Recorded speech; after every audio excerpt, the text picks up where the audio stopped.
I don't know if you're going to see this voice memo, but I thought I was happy. Are you happy? I'm not happy at all. The question is, are you happy? I'm the happiest I've ever been right now. P.S. Be the person who you'd want to meet because somebody needs you. Welcome to Are You Happy? The Happy Hour.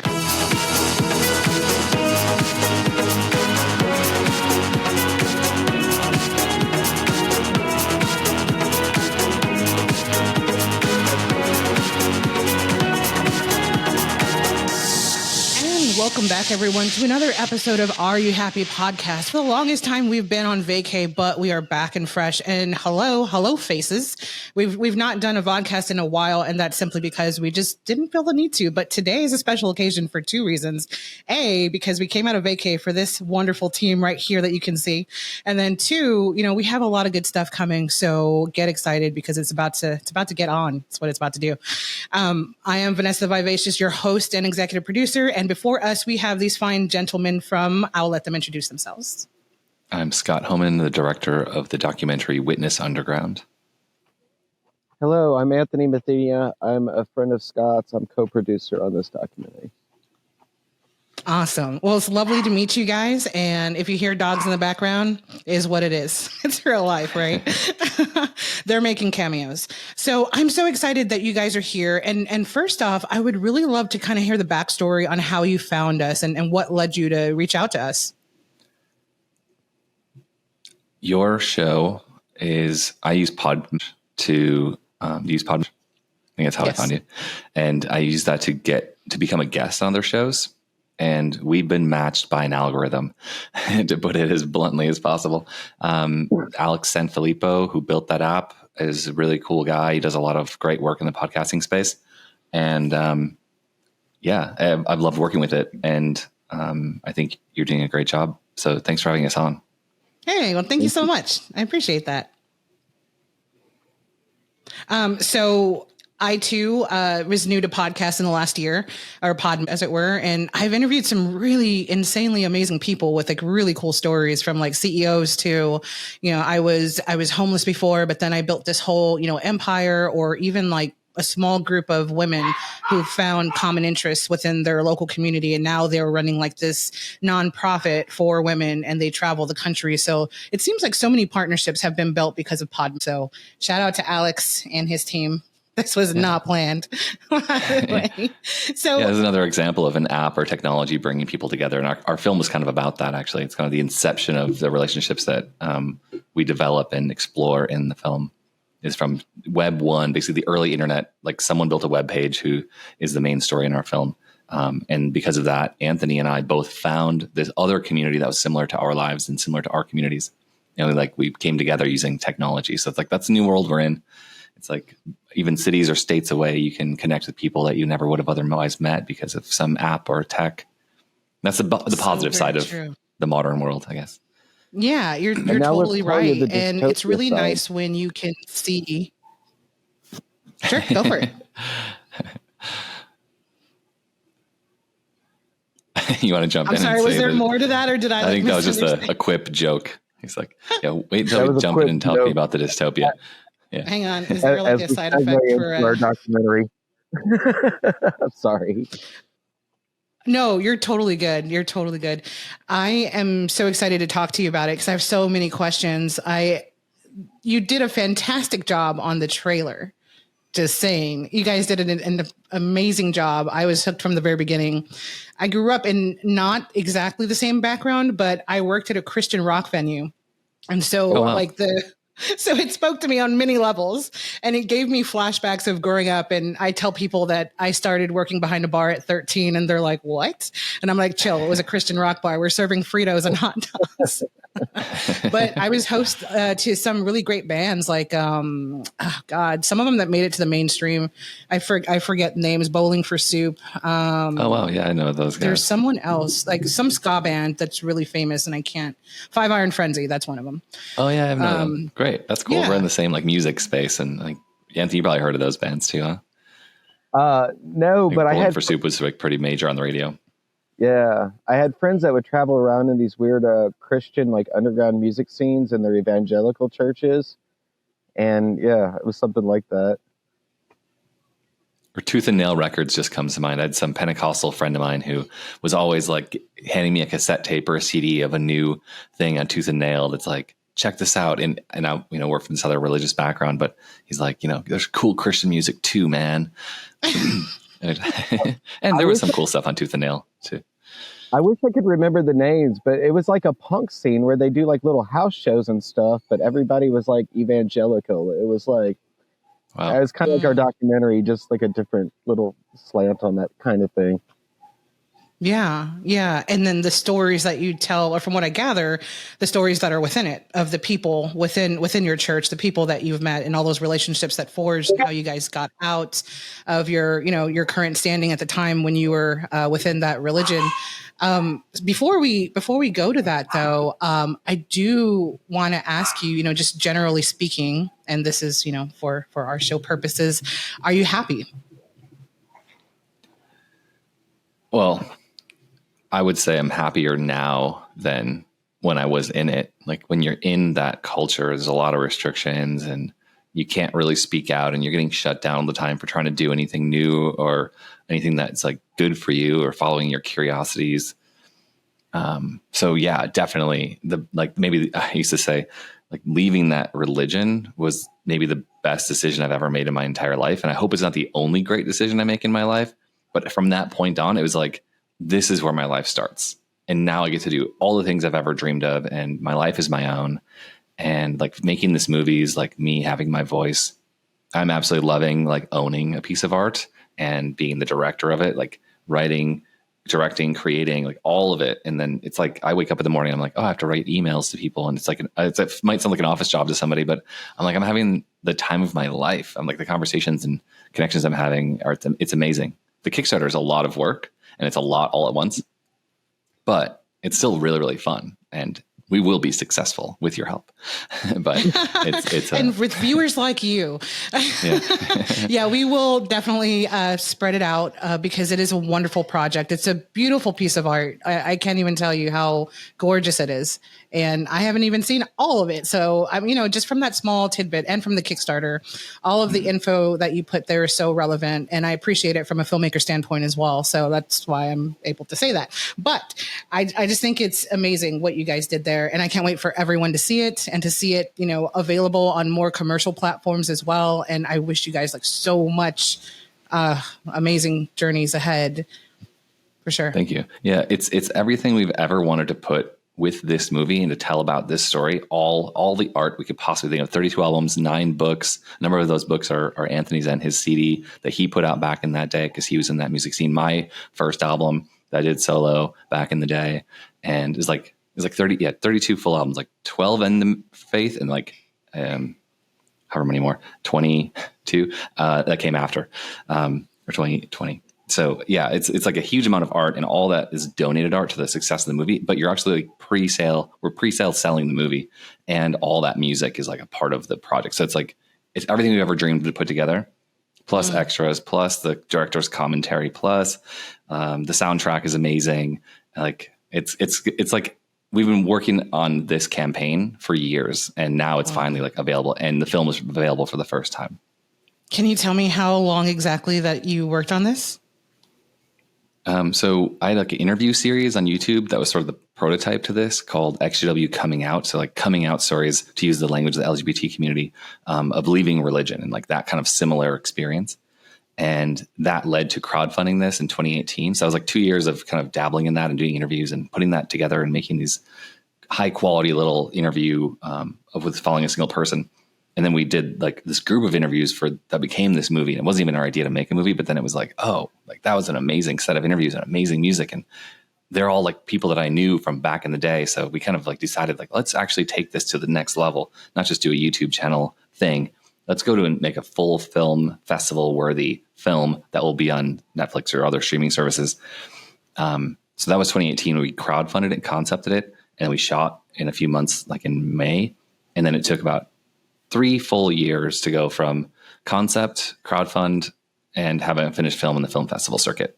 And so and it's been a couple more years working on the distribution. So now we're in the distribution phase, and we're just about ready to hit the button, all the legal, all the paperwork, all the all the creative, it's all completely done. The Library of Congress has a copy. Like we're 100% ready to push the button, and this is raising. We're raising funds to get it out and do the distribution of it. That's so awesome. Anthony, if you could give like a brief synopsis of what the essence of this film is for you, what would you say that is? This film's a very personal story for me, even though I don't really appear in it. I was just kind of auxiliary to this music scene, this tremendous creative scene that happened in Minneapolis. I was a bit player, but it really impacted my life. I was that weird, creative, quirky kid that didn't always fit in and didn't always feel accepted because of my desires to write a book or record an album. It was this nuclear gopher scene that was happening back at that time that really, for the first time in my life, made me feel accepted and loved and championed for just being an artist. And I carry those things with me today. And that's really the essence of what the documentary is. It's like creative expression can get you through some tough times. And with creative expression and positivity and joy, you can build an even better life free of whatever kind of constraints life's throwing on you. Yeah, I totally agree. Anthony, can you tell me like a sample or an example, excuse me, of one of those hard times that the creativity really pulled you through?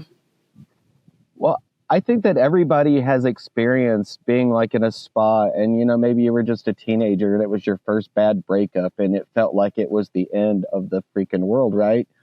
You know what it's like to have like that one song that you listen to until the cassette wears, starts, maybe not, the CD scratches. But like, how songs and music, these things can carry us through.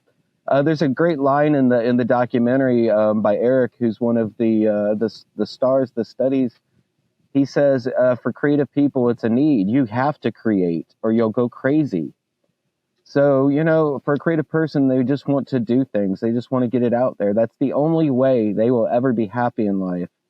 The documentary focuses on a group where creativity is not always valued. It might be looked at a little strange. And, for someone to come up in that, to have just a tremendous group of friends to play music with, to put on, rock shows with, and, just really feel nice. That was just such an awesome time in my life.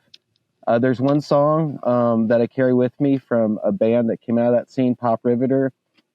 And it's just a simple line that changed my world back then. It was like, if you don't know love, or if you don't show love, then you don't know love. And it's just, I look back and it's like, okay, that's just such a simple thing. It's not like the tremendous artistic line ever. But at the time in my life, I needed to hear that. And it changed me. And what were the effects of that change? The effects of that change was I got kicked out of a religion, but it was all right. I mean, I won't go into all the gritty war stories, but yeah, I came back to the church and I decided I was going to make a change for the better. And that change wasn't well received, I guess. I'll just put it that way. But that's awesome. I look back at my life and I talked to my ex-wife about this the other day. It's like there was no scenario where we would ever remain in that restrictive environment. We're just not those kind of people. And so, life took its course and whatever, we had to lose family and friends, but to be able to be free and make choices about how you want to live your life and pursue your dreams, that is such an amazing gift. And I have no regrets.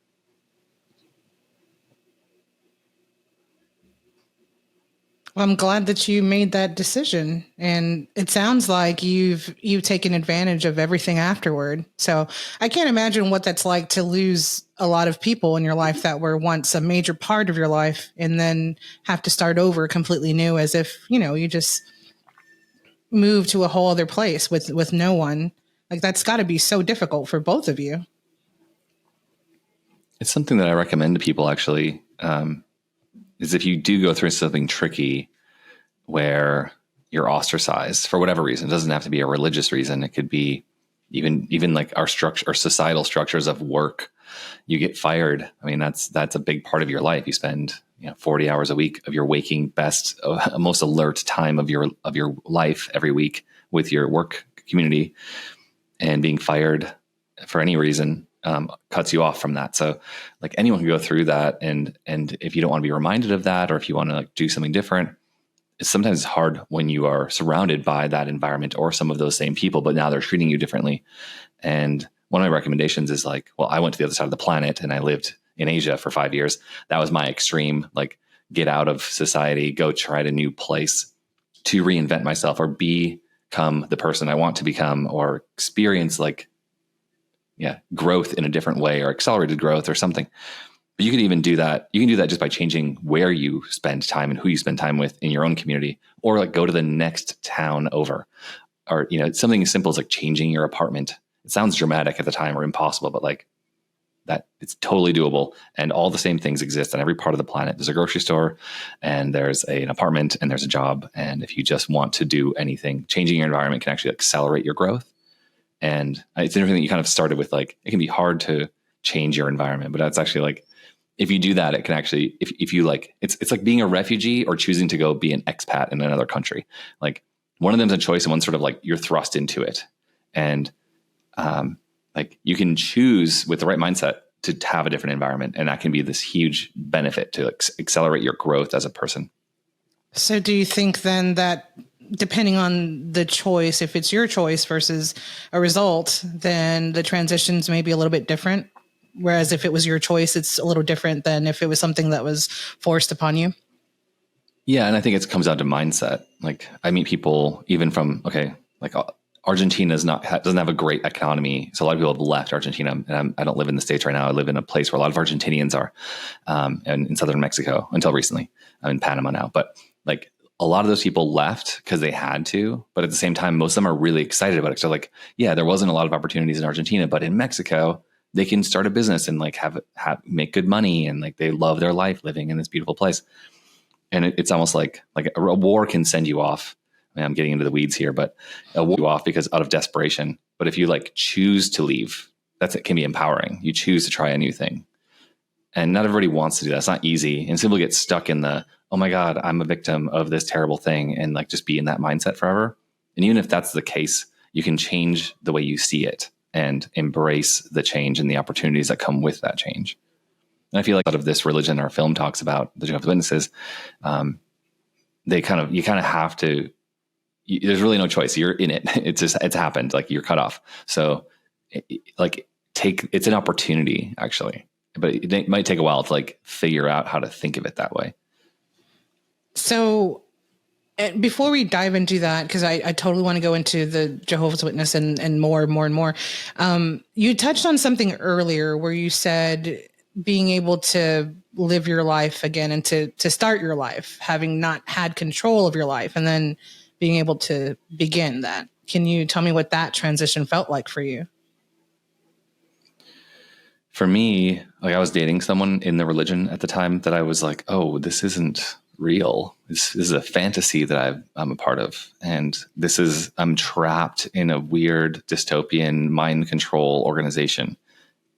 I've been resistant my whole life, but like I had this like definite wake up delineation. Like this is the moment where I woke up or whatever, or got out. But for me, I had always had this sort of half in, half out life where I was like, I was skeptical of it most of my life. And some of it I really believed at different points to different degrees of strength of belief, I guess. But for me, it was this great breath of fresh air. Like, oh, finally, I don't have to wake up early on a Sunday, and I don't have to go knocking on doors and talk about things I don't actually care about or believe. But that's like mandatory. I now have, the vast majority of my time back to do what I want, and I don't have any restrictions on what that is. For me, that was like, what I've always wanted. Awesome. And I was very excited and embracing of it. Whereas the woman I was dating at the time was sort of shocked because she'd never really hung out with anyone outside of that circle besides her work. And even that's like very restricted. You can't spend time without when you're off the clock, you're not hanging out with workmates. It's like against the rules in that religion or against the framework. So for her, it was this like huge tragic thing. Like, how do I navigate this new world? And for me, I'd always kind of been half in the normal world, I guess. Yeah, that makes sense, to be half in and half out. But is there a particular moment or something that happened or something someone said where that decision was made or the switch occurred? Like, I'm not a switch, you're not a werewolf, but you know what I mean? Like, is there, you know what I mean? Is there like a particular pinpoint where, I don't know, that the wind blew east and you're just like, you know what, I'm done. Like, what specifically was that for you? Well, there was a moment where, Anthony has a totally different story, but just to give you my brief one, and it's like they call it the needle that, was it the straw that broke the camel's back? Like, there was a lot of problems already that I was very aware of. And I was like, well, I accept that problem and that problem and that problem and that problem and that problem. And after like 14, 15 years of accepting things I don't really agree with, because it's part of the system of the tribe I'm a part of, there was one that really got me, which was like the discontinuity of what scientists and evolutionists are saying with what creationists are saying. And this group has a very, very specific thing when it comes, a very belief when it comes, you have to believe everything that they teach and you can't disagree with any of it. And they're very literal that like the flood happened and all the animals were wiped out except for what was on a boat, and even the ones that got to Australia, and they somehow swam there apparently. And all of them, even though they don't exist anywhere else on the planet, they all swam together. Like, I was like, there's a lot of holes in this and it doesn't add up. Anyway, so that's like, there's a lot to dive in on that one. And the thing that really hit me was that like that next week I was at one of the church meetings, and one of the speakers was saying something really, really saying homophobic stuff from the stage about how people that practice homosexuality basically deserve to die at the hand of Jesus. Like, he'll murder them himself or something. And I was like, oh my God. I said this like realization, like the hair stood up on my back or whatever, my neck. And I was like looking around, I was like, I'm surrounded by cult members who are like nodding their heads along with hate speech. I stood up in the middle of that and walked out and never went back. But that was like oh my God. Yeah. How did I not quite realize what this is until now? I've been skeptical and like, that was my moment. Anyway. And then how many years were you there? That was 27 at that point. I kind of had like a leaving thing at 19 when I left for like a half year, but then kind of got dragged back into it by family for family reasons and took it. I had like a more nuanced view of it. But Anthony, same question. I was in it for 29 years. My exit story was a little different than Scott's. I was a hardcore believer that, like a lot of people that are focused on in the film, just had a simple question that they couldn't get a good answer to and couldn't reconcile it. Starting over, yeah, it's tough. It's hard. I can't lie and say, oh, it's a bed of roses, but you can land in a bed of roses if you persevere. And there's kind of a beauty in starting over and rebuilding your life and knowing you can do it. Like Scott says, like you can go to some new place and start over. I've enjoyed living in different places and experiencing different things. That's how I've grown as a person. That's how I found myself and all this, crazy extended exit. And yeah, I'd say, there's the freedom of it is awesome, and it allows you to do what you want to do and know that you have the power within you to completely start over and figure it all out as many times as you need to do it. And so for you, Anthony, was it a conflict of doctrine, or was it a particular person or experience that kind of ended things for you in that regard?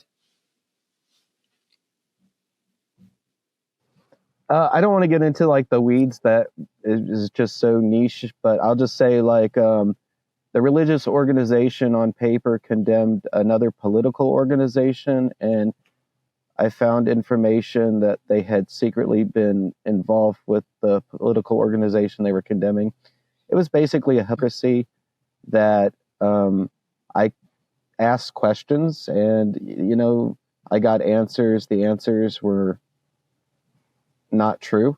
And so, it's a simple thing that just kind of just opens your mind. And I just kind of felt like, I think a lot of people go through this. It's like, well, if they didn't tell me the truth about this, what else didn't tell me the truth about? What else was I lied to about?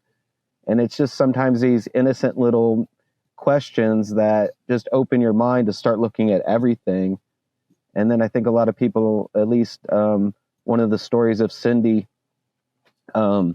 in the documentary, where you go through this hyper fixated, I'm going to look through all the old literature and I'm going to see where, where they told a lie here and how they changed this doctrine and how Orwellian it all is, because you're trying to like go through it on your mind. It's a total and complete rug pull. I mean, like, especially for someone like myself, third generation born into this religion, you know, thinking only one way for, let's say, 27 years or however long it was.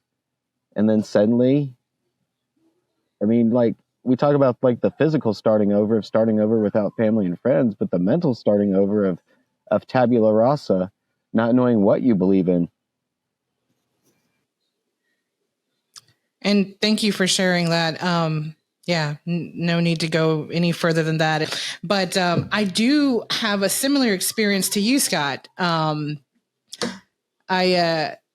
I didn't grow up in the church all the time. And in fact, at one point, my mom saw something that she was really appalled by. So she took us away from it. And then I got grounded for going to church because I wanted to go. And then, wow. So yeah, that's a funny one. After that, I'd been at the same church for a good number of years, and it was great. It was a very family, non-denominational Christian church. But then I had a friend named Bobby, and Bobby was gay. Bobby was openly gay, and he was beautiful. And then I found out, you know, by way of the vines that, you know, they didn't 100% accept Bobby, but they wouldn't tell Bobby to his face. But everyone else knew that they would never fully love Bobby. And I couldn't live with that. I couldn't live with that kind of false feeling, false family. And then just knowing that they felt that way about all people, you know, of any letter of the LGBTQ plus, you know, that they would never see them as full people and that they would condemn them in such a way. My son is transgender, and, you know, I could never even step inside a place that would think ill of him, let alone do things in the name of whatever religious doctrine that they're serving. But yeah, it was very similar. So I left, and even though I knew all of these really great people, at the core part of their being, you know, that's a very difficult thing to swallow. So yeah, I can totally understand where you're coming from on that. Yeah, this religion teaches that your love and all of your relationships are conditional at all times, and including family. And they really harp on that there's just some scripture in the Bible that's like, you should cut off your own family members if they don't follow. And they talk about that a lot, and they practice that a lot. So if anyone is kicked out by the leadership of the religion or walks away for their own reasons, there's this big effort to distance. You have to distance yourself, and people help you to distance yourself from those family members or loved ones or former community members. So like, yeah, there's no dignified way to walk away. And our film talks a lot about that. That's the whole purpose of the film, is the shunning that happens, is like the cutoff. Why would this religion need so deeply to make people distance themselves from their own loved ones? Why is that essential to the survival of this religion or the personal faith of an individual? And we dive into that in the middle of the film. There's like 3 chapters. We humanize the lived experience in a high control community like this, and then the shunning, the losses that come from that, and then how do you rebuild your life? And then we demonstrate a number of musicians and artists rebuilding their lives on the outside in a way that's empowering through self-expression and music and finding your voice. Was there a particular musician or artist that stands out every time you think about all of them, that you're just kind of taken aback by their transformation and their story afterward? For me, and we put this in the film, there's a few artists, and we highlight a number of different artists throughout the film, but Cindy Elvendahl in the movie, her and Eric, and then Chad, there's 3, that's the whole, well, there's 4 members, and 3 of them are ex-witnesses. They made music in the religion, and Cindy kind of fronted her own band, did a lot of the songwriting. She's a brilliant vocalist and melody writer. And basically in the movie, you see her kind of developing her voice as a young person. And then it's almost like a narrative part of the film that is really special, that we have this kind of self-empowerment angle. But basically they form this band after leaving, and after they go through all the losses and the tragic stuff that comes from shunning. And they create this incredible band where the lyrics are just super powerful about the exit, about reframing your idea of how the world works and your own personal belief system, and realizing that what you had before wasn't real. And like all of, like, she captured it in music and in lyrics that are really, really compelling and powerful. And I want, like, that's been the soundtrack to my life for 10 years now. And this is the cool opportunity of the film, is to like highlight this particular band, but also there's like 20 other bands that are part of the Kickstarter and the film. And the soundtrack is like a celebration of that Nuclear Gopher music scene and the post Nuclear Gopher scene. And then the Witness Underground podcast is like the extension of the Witness Underground movie, and that there's people like this all over the world. And it doesn't have to just be this one religion.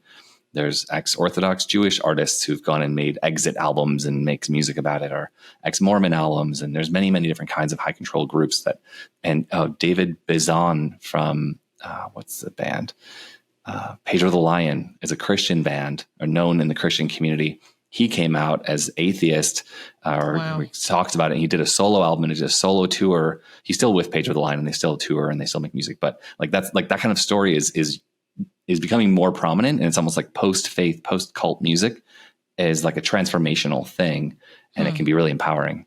And so like High TV and Cindy Elvendal's music, and she's had 2 more projects since then. Her and her husband have a new one right now that they just launched. She had Puff Puff that came after High TV. It was all female, all ex-Witness band that made amazing songs that are also her voice, and it's really cool stuff. That is highly really recommend. Cool. Yeah.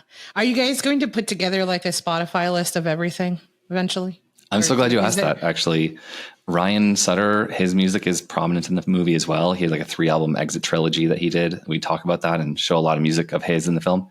He has just put together a playlist during the Kickstarter that's like, we're going to put this out during the Kickstarter because it's like a really cool, like the playlist of my journey. And it's like it's like 30 minutes. It's like listening to an album, like a greatest hits, but like it's his actual logical and emotional journey leaving the faith. So we will have that. And also Anthony's, part of the music community, and he's a big part of the Kickstarter and co-producer on the film. He put together in the back end for the Kickstarter planning, we have a Discord, and he put together like a music thing that's like highlighting a different band every day for the team that's behind the Kickstarter.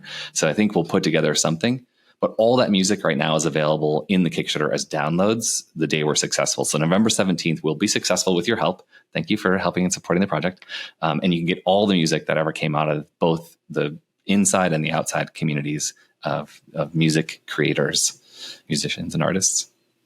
That's so wonderful. Well, you heard them, people. Get on it. Go to the link. Kickstarter. WitnessUnderground.com. And they're on Instagram. That's like super simple. Open your Instagram. Witness Underground. Yep. Do it now. Not now, afterward. Okay. So I'm curious. In the trailer, I recall seeing that one snippet where it says, every year there's a movie about Jehovah's Witnesses being made. And this is going to be a simple question, but I just really want to know, what is it that separates what you made from all those other films? So most of those films, and I'll highlight 2 that are really good, and you should go watch them. One is called Crusaders. It's a Vice, the TV channel, made or sponsored by an ex-Witness director who worked in the horror space. That movie's great, and it actually highlights a lot of the activists working in social media and a lot of different forms of activism that different people are taking and doing for different reasons. And I feel like it highlights especially Amber Scora, Barbara Anderson, and Mark O'Donnell. And those are like 3 big names of people who have like written books, work in the legal side, or work on human rights, that have left the religion and are trying to like affect change in the religion and in society and the knowledge of this. So like that, but they highlight like 12 more people that are also like very well selected group of people. And then that's on the documentary side. And then on a narrative film side, there is Confessions of a Teenage Jesus Jerk by Tony Duchesne. He wrote a book by the same title, a novel, and it got turned into a TV show. And it's a big directorial debut of now a famous director who I'm blanking on at the moment. Sorry about that. And it's awesome. And it really hits on a lot of the same notes that our film does, but through a narrative lens instead of a documentary. And I've become friends with the author, and it's awesome. Like those are great. But the vast majority, especially ones that are made by TV news channels, they are shocked to learn how shunning works and how tragic it is, and how it is in your neighborhood and it's happening to your neighbors. And those people that are knocking on your doors are trying to create the situation where you or someone you know will suffer, or you probably know someone who has suffered from this, because it's like such a universal religion. And they get shocked by that knowledge because it's new, and they just thought it was a benign, safe Christian religion with like well-meaning people. Some of them are well-meaning. Most of them are good people. But there's this really, really big dark side to it, where they're an actual like dangerous, fundamentalist, high control, brainwashing cult. And don't use that term lightly. It's what it is. The news types of documentaries focus on the pain and the trauma and the anger that the people feel towards this situation that they're now in, and victimize the people that are out. And although we do suffer and we could be consider ourselves victims of the shunning, it's true. The people that are trapped inside who are doing the shunning, they have to do it. They're coerced to do it. They're in the mind control. They're wrapped up in the cage of it all, the trap, and they can't see it. It's like there's an analogy of like a fish swimming in water, asking another fish like about the water, and the other fish is like, what is the water? Like, what are you talking about? Like they don't know that they're stuck in this thing. They don't understand that they're manipulated. They think it's their own choice. Like the mind control programming has worked, and like they're the ones who are the real victims. Anyway, those most of those other documentaries, and I want them to exist. They're talking about important things, but they end with the pain and the anger and trauma and someone crying. And that's like, you're just supposed to feel pity. Like, I don't know, maybe take action or something. It's a little bit manipulative, and a little bit like, it's like manipulative. It's benefiting to getting viewers for them, exploiting the emotions of someone who's truly suffering. And it's not really the effective method to get change, in my opinion. So what our documentary does differently is it highlights something beautiful that these people in the film are very successful at. And they probably didn't even know they were doing it. Music was a coping mechanism for all of us on some level, but it helped us find our voice, and it was empowering. And it helps people to process their trauma through music and self-expression of any kind. It could be writing, it could be painting, it could be anything that you do. That's the message that we're sending, is like there's an it gets better thing. Like what happens after this terrible situation happens to someone in their life? Let's not just dwell on like the moment it all sucked and it got terrible for that person. There's more that happens. Like this can be the beginning of an incredibly empowering life. Like what did this person go and accomplish after they successfully navigated a cult mind control situation? Like don't pity them. Celebrate that they actually were one of the few that were able to navigate and get out and get away from it and move on from it. And that's what we highlight more that I haven't seen before in another film on the topic. And so when people finish watching the film, whether it's via the way that it's available now or afterward when it's everywhere on all of the platforms and streaming services, because your Kickstarter will succeed, what do you want them to walk away with? I want them to walk away with that you probably need to go find a community, like go find a different tribe. That's important. And like that was brought up by another person who just watched the film. They're like, yeah, like it seems like it was a lot easier for these people to get through it because they had other people in their lives. They had that open communication. They had support of at least one person. And they keep on supporting each other, even though they have their own lives now and they have their own separate music projects and do their own separate art. They still communicate and they keep in touch, and it's like a little support network. Mostly they just have fun. They don't need to dwell on the past, and it's now ancient past for a lot of these people, like 15 plus years. But finding community is important, and going and building the life that you've always dreamed of. And I think Anthony mentioned that earlier in this interview, that like having, taking now without the restrictions, going and doing the thing that you always wanted. This isn't getting out when you're 40 or 50 isn't like tragic because you missed out. You can all go do all those things with passion and focus because like you're free and untethered from restrictions. Mm. Anthony, same for you. What do you want people to walk away with? I would like to have them walk away with a new favorite song, a new favorite band, a new favorite album, because the music in this documentary is really just that good. These were people you would have heard about way back when if they had a different life circumstance, because a really talented group of people, really talented group of artists, and it's like a whole underground indie pop rock scene that no one's ever heard until Scott had the idea to make a documentary. So we're happy to have people hearing these songs. Yeah, for sure. It looks awesome. I can't wait to hear everything. And just like the little snippets that you show, the B-roll of even, what was it, like they created their own shows as well, right? Yeah, they had some like B TV shows they did with a home camcorder, and then they'd make a VHS of it and like spread it around. And it was, it was before YouTube came out. Yeah. It's almost like Kids in the Hall. You remember? Kids in the Hall. Yeah, exactly. They do little skits like in Kids in the Hall, or like Homie Don't Say That. What was that one? SNL. Yeah. In Living Color. I can't remember that. In Living Color. Yeah. Thank you. Awesome. No worries.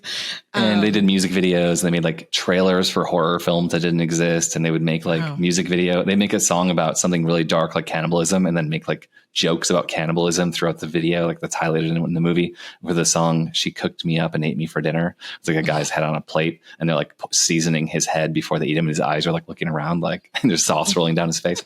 They were doing all kinds of goofy, fun stuff. And a lot of it was like influenced by pop culture at the time. And then they were kind of influencing underground pop culture within that weird little sub community in a way that was really celebrated and fun. And they're like, oh, that was really funny what you guys did in the mall the other day. Like, let's make another one this weekend. I got an idea for a crazy film. And they would, there's all these there's all these possibilities, because they kind of couldn't do stuff that normal people were doing. They had their own community. So like that restriction, it was in a way like this beautiful benefit. Like, well, what do we do with all this time that we have with each other? Let's rent a cabin in the woods and like make a music video. And they would go for the weekend and like have an awesome time making new music and making a music video. So it's like a big celebration of kind of using creativity in spite of all the other kind of strange circumstances. Do you have anything to add on that, Anthony? No, I guess that was just some stuff we did to keep ourselves entertained. But like Ryan from the documentary talked about in another interview we did, he's like, none of us were doing this with dreams like we were going to be on MTV or, be rich and famous. It was not about that for us, or we were somehow going to be rock stars. We did it because we enjoyed it. We did it because it was fun. We did it because it kept us sane. We did it because it was something other than sitting in a church. I don't know why we did it, but I think you can see, even though the circumstances were really restrictive, I think in the personal expression of art, even within the boundaries, it was quite liberating and freeing to, make a silly video, to put on a puppet show, make an album. And I think that kind of youthful joy and enthusiasm certainly comes through in the documentary. So, two things that I gather from both of you today is that it feels as though the suppression of creativity for all of those people and everyone, in your community who has left the Witness life, it feels as though the suppression, of that, and then having left and being able to be totally free, it's almost as if like they're having like this creative rebirth because they can now do everything. But then while it's suppressed, creativity finds a way out, right? It seeps from your pores, or it finds a direction when it's suppressed. So I think that's so interesting, and it's so fun to watch and see them, interact with one another, because, it'll find its way. They're creative. They'll find one way or another to make it happen. So that's so fascinating to watch. And then the second thing, which I took a note because I knew I would forget, is there's a lot of catharsis I'm hearing in this creativity, because all of those terrible experiences or pain or anything that they've experienced that was, not positive, they could then, put that into music, like you said, with that one particular artist with her lyrics. But anything that they've produced, I imagine has a significant connection to those experiences. So much there that is prevalent. And I'm sure you guys, know that. I mean, you're the creators of it, but yeah, thank you so much for sharing that with the world and for telling your perspective and that story in your own way. I think that it's much needed for everyone, whether they're religious or non-religious, to each his own, right? But what you've created is so much of an art than just a film. So I thank you so much for creating that. And if there's anything extra that you want to share with folks about the film, feel free to do that. Well, I guess I would wrap on my side. Anthony, you can do your own, but like witnessunderground.com will have everything. Right now it's the Kickstarter. It redirects to Kickstarter, which has like everything we've ever dreamed of, like I mentioned. And it is a website as well. So it will go back to your other website, which is news about the film, all the related XW coming out videos. The Witness Underground podcast is like the living, breathing voice of the project, with bringing in artists and musicians of all walks to talk about their process of like transforming. And we all are doing our different growth experiences in life. And hopefully for most people, it's a gradual transition that happens throughout your life. But for a lot of us, it had a very strong delineation and maybe a very rapid change. And the art that comes out of that's fascinating to me. And it's not just, like you said, like you related to the concept as someone who grew up around Christians and a music scene that was there. And it's not the only group like that. And I think that there's it's not just a story about ex-witnesses or Jehovah's Witnesses. It's a story about human transformation. So thank you for highlighting it. Thank you for making it. Anthony. And I had something to add at the end, but I'll wait my turn. Anthony, go for it.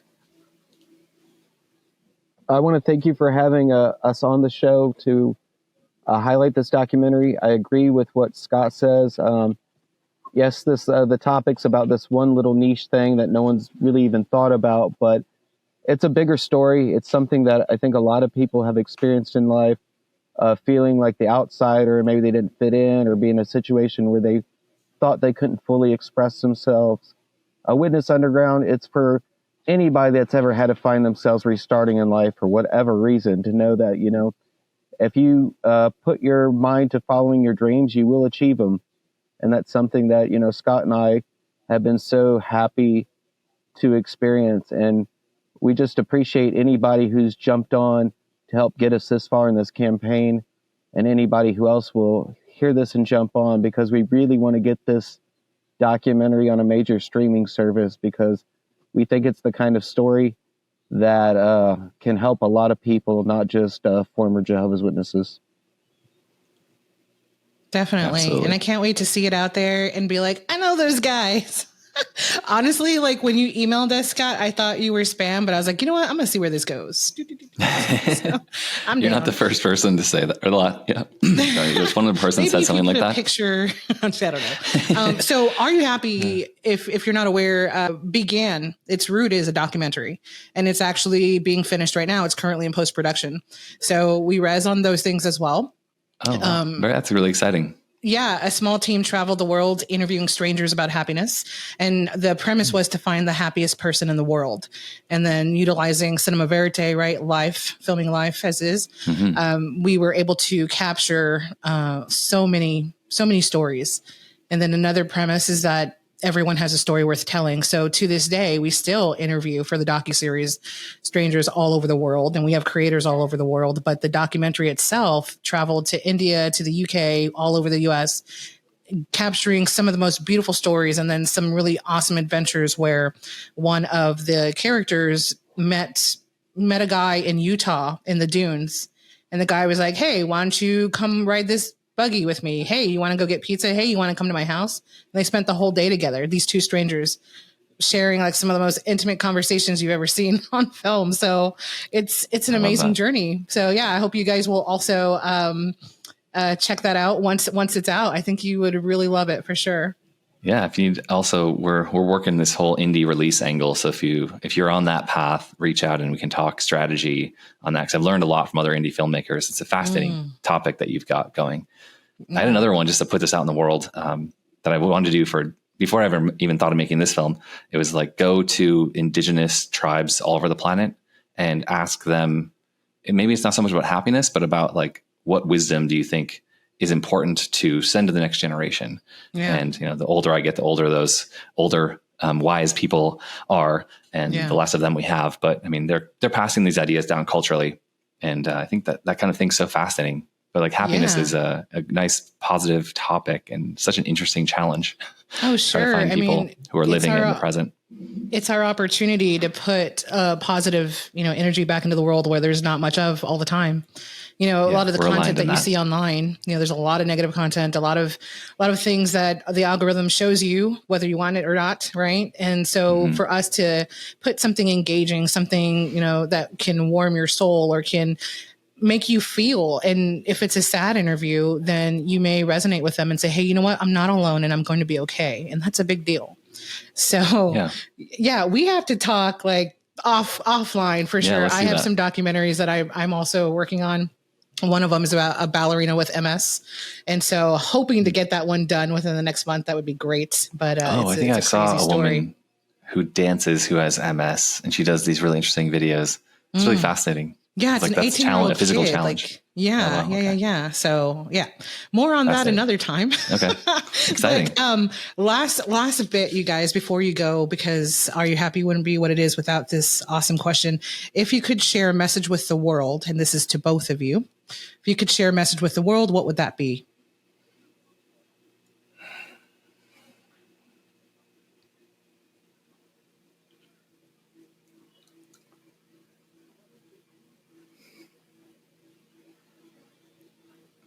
Maybe I would say something like, follow your curiosities to find your own voice in the world, whatever that takes. It's the most rewarding thing I've done. I would say make something that's pure, make something that's honest, make something that's 100% you, if not 110% you, whatever that thing is. Just create it. Thank you. Those are two amazing answers. I've yet to hear an answer that wasn't amazing, but I appreciate you taking the time to think about it. Some people like have it at the ready, some don't, but I find it interesting when people kind of take a pause. It's almost as if they're reliving their life in a series of moments, and then out comes this amazing knowledge drop. But yeah, thank you guys so very much. So Scott Homan, Anthony Mathenia, Witness Underground Film, awesome people. Thank you guys so much for being here. And we'll make sure to share all of your information on our pages and share the interview. And we're a fan. We're a fan for life. So thank you, Vanessa the Vivacious. Appreciate you in the Are You Happy podcast. The Are You Happy podcast is brought to you by Are You Happy? Check out our 4 million plus follower strong community on TikTok, Instagram, YouTube, and Facebook. Linktree in profile or visit www.happypeople.me. Want to join our team of interviewers? Support the show or become a sponsor? All this and more can be done on our site, happypeople.me. If you feel that pull to answer the question, are you happy? And then share it with the world, now is your chance. Send us a voice message on Instagram to areyouhappy_podcast and let us know if you're happy or not happy. Remember, everyone has a story worth sharing. This is Vanessa the Vivacious, host and executive producer for Are You Happy podcast, wishing you the best day of your lives. Be well, be kind, and be happy. See you guys next time on another wonderful episode of Are You Happy? The Happy Hour.